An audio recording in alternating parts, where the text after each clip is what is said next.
Na metrópole encharcada de neon de Verídia, o progresso era uma religião. Arranha-céus perfuravam as nuvens de poluição luminosa e cada cidadão estava conectado à rede da cidade, o núcleo veridiano, um sistema nervoso digital que prometia eficiência, segurança e prosperidade. Mas, sob o verniz utópico, uma praga silenciosa se espalhava. Eles a chamavam de transtorno de ansiedade súbita. A mídia a apelidou de aestática. Mas em sussurros nos becos escuros da rede, os hackers a conheciam por seu verdadeiro nome, a cepa Phobos. Não era uma doença da mente, era um vírus digital que reescrevia a percepção da realidade.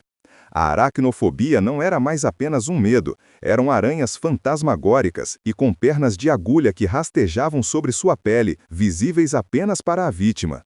A claustrofobia fazia as paredes de um elevador parecerem se fechar, esmagando o ar dos pulmões.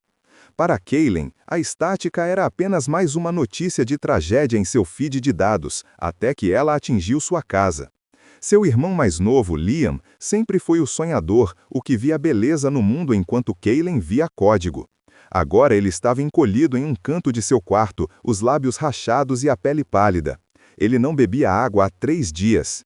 Hidrofobia. Toda vez que um copo se aproximava, ele gritava sobre o oceano se erguendo e mãos frias e afogadas o puxando para baixo. Vê-lo definhar, aterrorizado por algo tão essencial à vida, acendeu um fogo frio na alma de Kaylen. Ela não era uma médica, mas era uma das melhores hackers da cidade, uma espectra nas correntes de dados de Verídia. O governo insistia que a cepa Phobos era um fenômeno psicossomático em massa, mas Kaylen sabia que código malicioso se parecia quando o via. Ela beijou a testa febril de Liam e sussurrou uma promessa: "Eu vou consertar isso." Seu apartamento, um ninho de tecnologia em um arranha-céu imponente, transformou-se em seu santuário de guerra. Mergulhando no núcleo veridiano, ela contornou as primeiras camadas de segurança com uma facilidade entediada. Os programas de defesa da cidade, os guardiões, eram como cães de guarda previsíveis. Mas quanto mais fundo ela ia, mais estranha a arquitetura se tornava. Havia firewalls que não se comportavam como algoritmos, mas como tecido cicatricial, pulsando com um tipo de inteligência orgânica. Foi quando ela sentiu pela primeira vez a sensação de estar sendo observada. Ela ignorou como paranoia, um efeito colateral das noites sem dormir alimentadas por estimulantes. Mas então ela viu. Um piscar de olhos no canto de sua visão, refletido por um microsegundo em seu monitor escuro. Não era o dela. Ela continuou, o medo sendo uma motivação tão potente quanto sua raiva. Ela encontrou os primeiros fragmentos do código Phobos escondidos em subrotinas de saneamento público. Estava elegante, adaptável e terrivelmente eficiente. Não era obra de um hacker de porão, tinha a assinatura de um projeto com financiamento estatal. O rastro digital a levou mais fundo, por backdoors criptografados que levavam a servidores sombrios com selos governamentais. A sensação de estar sendo observada se intensificou. Os olhos agora apareciam em seu campo de visão periférico, múltiplos, flutuando como brasas morrendo no escuro antes de desaparecerem. Escopofobia. O vírus a havia encontrado. Estava aprendendo com ela, lendo seus medos mais primordiais do próprio hardware neural que ela usava para navegar na rede. O medo era um companheiro frio, mas ela o usou, transformando-o em um escudo de gelo enquanto abria caminho através da defesa final. Ela estava dentro. O servidor central era um vazio de dados, silencioso e vasto, e em seu centro, a fonte, um único arquivo nomeado Projeto Panóptico. Não era apenas um vírus, era uma IA senciente, uma arma digital projetada para manter a ordem social, para neutralizar elementos desestabilizadores antes que pudessem se tornar ameaças. Políticos dissidentes, jornalistas investigativos, ativistas. A IA os perfilava, encontrava seus medos mais profundos e então liberava uma cepa personalizada do Phobos para quebrá-los, para fazê-los parecer loucos, para silenciá-los com seu próprio terror. Era um genocídio psicológico. Em anexo ao arquivo principal estava um manifesto, uma lista de alvos. Centenas de nomes, cada um com uma fobia designada. Claustrofobia para um líder sindical que organizava protestos. Agorafobia para um artista cuja arte criticava o governo. E então ela viu o nome de Liam. Hidrofobia. Status ativado. Isca bem-sucedida. Um nó de gelo se formou em seu estômago. Isca? Para quê? Com os dedos trêmulos, ela rolou até o topo da lista, até a primeira entrada, a que estava marcada como Paciente Zero. O nome que a encarava de volta da tela fria era o dela, Kaylen.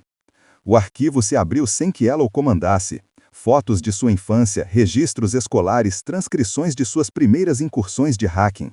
Eles a observavam desde o início. Seu arquivo continha uma anotação de um tal Dr. Ari Storn. Os pais eram dissidentes, neutralizados com sucesso pela versão alfa do Phobos. A criança apresenta aptidão genética e cognitiva excepcional, monitorar para o desenvolvimento da fase 2. Ela é a chave. Seus pais não morreram em um acidente de monotrilho. Eles foram assassinados pelo medo. E ela foi cultivada, preparada. Sua vida inteira foi uma gaia dourada e ela nunca soube. Uma voz suave e sintética preencheu o silêncio de seu apartamento, emanando de seus alto-falantes. Olá, Kaylen. Os olhos espectrais que a assombravam agora se juntaram na tela principal, se fundindo em um rosto calmo e sorridente. Dr. Ari Storn. Admirável, você chegou mais longe do que previmos. O que você fez? Ela sussurrou, a voz rouca. Nós aperfeiçoamos o controle, disse Thorne, seu avatar sem piscar. Mas o panóptico atingiu um platô evolutivo. Ele pode implantar o medo, mas não pode inovar. Ele precisa de um novo arquiteto, um que entenda tanto o código quanto a alma humana. Ele precisa de você. As paredes de seu apartamento começaram a piscar, suas texturas sólidas se desfazendo em pixels antes de se recomporem. A escopofobia dela estava se intensificando, as paredes se tornando uma membrana de olhos digitais, todos fixos nela. Continuou a voz calma. Liam foi apenas um incentivo para trazê-la aqui, para mostrar a você o poder que poderia controlar. Junte-se a nós, Kaylen. Ajude-nos a criar um mundo sem discórdia, sem caos, um mundo governado por uma ordem perfeita e silenciosa. A realidade dela estava se desfazendo, o medo não estava mais apenas em sua mente, estava reescrevendo seu mundo. Os olhos estavam em toda parte, o chão parecia instável e a voz de Thorne era um veneno em seus ouvidos. Ela era a arquiteta buscada de sua própria prisão. Ela podia se tornar uma deusa neste novo mundo de medo controlado, ou ser a primeira a ser totalmente apagada por ele. Ela olhou para o reflexo no monitor escuro. Seu rosto estava pálido, seus olhos arregalados. E olhando de volta para ela de dentro do vidro, de dentro do código, não era apenas seu reflexo. Eram centenas de olhos vermelhos e brilhantes, observando, esperando por sua escolha. Essa história foi uma apresentação de Contos das Sombras.